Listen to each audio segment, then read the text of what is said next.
Oke, kita lanjut ya. Ya, konsep dasar web dinamis.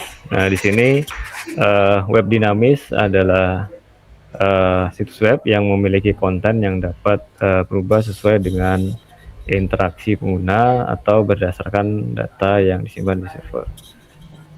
Berbeda dengan konsep web statis, di mana web statis hanya menampilkan konten tetap ya. Nah, di web dinamis memungkinkan kita atau pengguna dapat berinteraksi langsung dengan aplikasi. Nah, konsep web dinamis ini dikembangkan tidak hanya sebatas untuk pengembangan website biasa, tetapi bisa berkembang untuk penggunaan kepada sistem yang lebih kompleks ya. Nah, perbedaan utama dari web statis dengan web dinamis, di mana web statis adalah konten yang tetap dan dengan teknologi HTML dan CSS, tidak terhubung dengan database. Sedangkan web dinamis kita bisa terhubung dengan database, teknologi pemrograman lebih kompleks ya. Bisa banyak bahasa pemrograman yang kita gunakan selain HTML dan CSS-nya tentunya. Nah, kemudian interaktivitas yang tinggi dapat memproses inputan dari pengguna. Nah, arsitektur dari web dinamis itu terdiri dari client side atau front end, di mana di sini berkaitan dengan user interface atau bagaimana aplikasi itu berinteraksi dengan pengguna. Nah, biasanya front end ini terpisah dengan back end-nya ya, sehingga di front end itu fokus dengan HTML CSS sebagai layouting-nya, kemudian JavaScript ini untuk terkait dengan penanganan event driven-nya. Nah, kemudian di sisi server side atau back end-nya istilahnya, jadi di sini bagian server yang menangani logic bisnisnya. Nah, jadi memproses data menggunakan bahasa pemrograman tertentu ya, seperti misalnya PHP, Python, dan lain sebagainya. Nah, kemudian ada database sebagai penyimpanan data yang digunakan untuk menyimpan data menggunakan basis data tertentu seperti misalnya MySQL ataupun yang lain. Nah, kemudian ada web server itu sendiri. Nah, web server ini yang berfungsi atau bertugas sebagai pemproses ya permintaan atau HTTP dari user atau klien, dan kemudian dia memproses berdasarkan bahasa pemrograman yang ada di dalam web server tersebut. Nah, bisa sebagai PHP ataupun yang lain. Nah, kemudian ada API ya, Application Programming Interface, yaitu antarmuka yang memungkinkan komunikasi antar berbagai layanan atau aplikasi. Nah, teknologi di dalam web dinamis yang pertama adalah teknologi front end, yang menjelaskan bahwa ada HTML, CSS, kemudian ada JavaScript ya. Nah, sedangkan framework yang bisa menangani front end ini ada seperti misalnya React.js, Vue.js atau AngularJS. Nah, nanti di akhir kita akan coba integrasikan dengan framework Vue.js ya. Nah, kemudian nanti untuk di teknologi backend-nya, yaitu bahasa pemrograman yang bisa kita gunakan diantaranya adalah PHP, Python, kemudian Node.js, Ruby on Rails, CGI, kemudian .NET ya, banyak sekali ya. Nah, nanti yang akan kita pelajari lebih dalam adalah PHP dengan frameworknya yaitu CI4 ya. Nah, kemudian ada teknologi basis datanya. Nah, database terdiri dari ada dua jenis ya, ada relasional dan ada non relasional. Nah, untuk menangani data-data yang kompleks itu disarankan kita menggunakan basis data relasional ya. Jadi seperti kalau aplikasi-aplikasi yang sifatnya sudah enterprise seperti misalnya sebuah sistem informasi ataupun yang lainnya yang berkaitan dengan transaksi yang banyak, maka kita lebih baiknya menggunakan relational database. Tetapi kalau untuk yang sifatnya itu tidak terlalu kompleks basis datanya, kita bisa menggunakan yang non relasional atau NoSQL ya. Nah, misalnya seperti MongoDB, Firebase dan lain sebagainya. Karena sifatnya dia langsung data berbasis object nation ya, JSON biasanya seperti itu. Nah, kemudian teknologi server dan API. Nah, di sini ada web server, ada Apache, Nginx dan lain sebagainya. Kemudian API itu berbasis RESTful ataupun GraphQL ataupun teknologi yang lain seperti misalnya Atom, RS, SS dan XML itu juga bisa. Tapi teknologi yang paling mutakhir itu adalah RESTful ya, berbasis JSON. Nah, kemudian ada cloud computing ya, ada AWS, Google Cloud, Firebase dan lain sebagainya. Nah, kemudian elemen dari web dinamis itu ada basis data tadi, kemudian ada form input ya, kemudian ada script dinamis yang berisi script JavaScript yang berada di sisi client side dan juga bisa juga script yang ada di server side. Nah, kemudian ada API dan AJAX memungkinkan komunikasi dengan server tanpa perlu memuat ulang halaman. Jadi pada dasarnya web dinamis itu bisa dibangun berdasarkan API ataupun AJAX. Nah, kalau API itu tentu nanti lebih kompleks ya, karena dia bisa dipanggil tidak hanya di front end web, tetapi bisa di front end yang lain seperti platform mobile, platform desktop dan lain sebagainya. Sedangkan AJAX ini hanya berlaku di platform web dan di aplikasi internal tertentu, jadi tidak bisa lintas domain. Nah, seperti itu. Nah, kemudian ada session dan cookies. Session dan cookies ini digunakan untuk menyimpan sesi ya, sesi dari setiap interkoneksi dari sebuah web.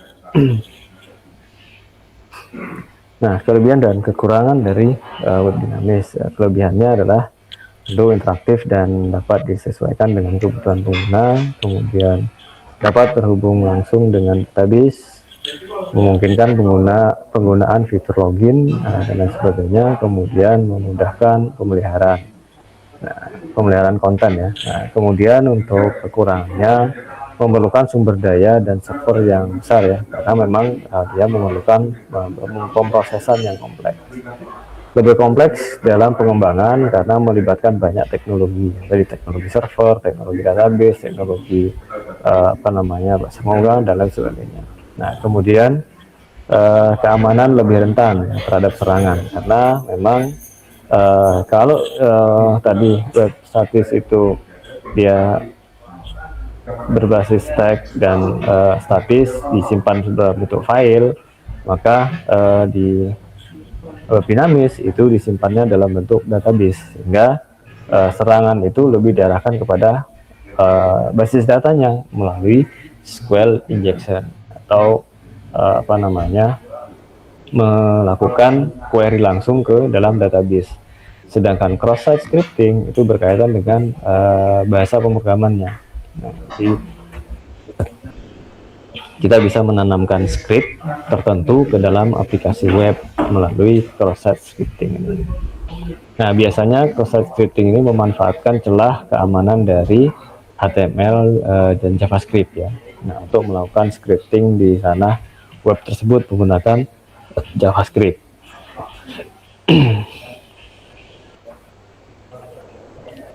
Nah, contoh-contoh dari web dinamis diantaranya adalah e-commerce, kemudian media sosial ya, ada portal berita, ada aplikasi berbasis web. Nah, kemudian ada CMS ya, atau Content Management System. CMS ini adalah platform yang memungkinkan pengguna untuk mengelola dan mengedit konten web tanpa perlu coding sama sekali ya. Jadi sebuah platform yang disediakan yang memudahkan dalam mengelola konten. Nah, hanya dikatakan Content Management System. Nah, banyak CMS populer yang banyak digunakan, diantaranya adalah WordPress ya.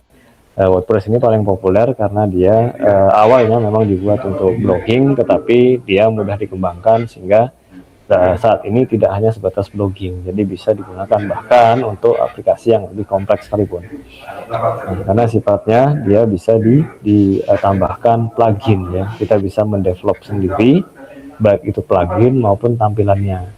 Tentu dengan standar yang ada di WordPress tersebut. Nah, kemudian framework lain yang serupa yaitu ada Joomla, ada Drupal, ada Shopify. Tentu mereka lebih spesifik ya. Kalau WordPress tadi spesifiknya untuk blogging, walaupun pengembangannya bisa ke arah aplikasi kompleks. Nah, kemudian Joomla dan Drupal ini lebih ke portal web ya. Nah, kemudian kalau Shopify itu lebih ke situs e-commerce. Nah, cara kerja web dinamis yaitu dari klien melakukan request ke server yang melalui HTTP request dan ada HTTP respond. Kemudian server memproses melalui bahasa pemrograman lewat web server ya. Nah, tentunya terhubung dengan database. Ya. Kemudian hasil prosesnya itu dikembalikan dalam format bisa dalam bentuk HTML, JSON ataupun yang lainnya. Nah, seperti itu. Nah, HTTP itu sifatnya adalah stateless. Artinya masing-masing request itu tidak saling terhubung ya. Sehingga itu membutuhkan teknik khusus supaya kita bisa mengirim atau tetap memanfaatkan state dari sebuah variabel tersebut. Nah, karakteristik dari stateless yaitu setiap permintaan terpisah ya, terdiri sendiri, tidak ada memori sesi atau session yang berkaitan, kemudian meningkatkan skalabilitas. Nah, solusi yang bisa diterapkan di dalam stateless itu ada beberapa teknik ya, di antaranya adalah penggunaan cookies, kemudian penggunaan session manager atau local storage. Nah, kemudian bisa juga berkaitan dengan autentikasi, bisa menggunakan token ya, token based authentication. Jadi setiap kali request kita mengirimkan token ya, token ini yang sudah disimpan di dalam server dan nanti dikirim juga public tokennya itu di klien. Nah, ini contoh solusi penanganan stateless tadi. Nah, kalau kita menggunakan variabel ya yang kita kirim dari page 1 misalnya ke page 2, nah, kita bisa kirim dengan beberapa metode. Di antaranya adalah menggunakan query string atau form value, kemudian bisa menggunakan cookies dan session. Nah, untuk query string kita kirim datanya dari page 1 ke page 2 itu kita kirim melewati query string, sehingga nanti kita bisa tambahkan di dalam URL-nya itu setelah tanda tanya. Nah, seperti itu. Variable dan value-nya. Kemudian ditangkap di server menggunakan metode atau variable get. Nah, kemudian kalau menggunakan form berarti data itu dikirim melalui submit form. Nah, cara memprosesnya juga kurang lebih sama. Nah, kemudian disimpan cookies. Nah, cookies ini disimpan di browser. Jadi pada saat melakukan request, browser akan mengirimkan data cookiesnya ke server. Nah, server akan mencocokkan apakah cookiesnya itu sudah pernah didaftarkan atau belum. Nah, bisa dilihat di server bahwa oh ini sudah ada, berarti state-nya masih aman.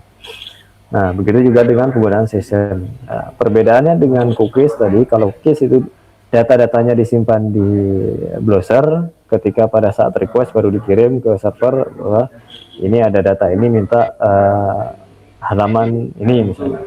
Tapi kalau session itu data-data request tadi disimpan di server, yang dikirim dari klien atau browser itu adalah ID-nya saja, ID sesi. Nah, seperti itu. Dan request back session dan cookies itu dikirim melalui header HTTP, jadi bukan melalui form data. Berbeda dengan konsep query string tadi, dia masuk ke dalam form data.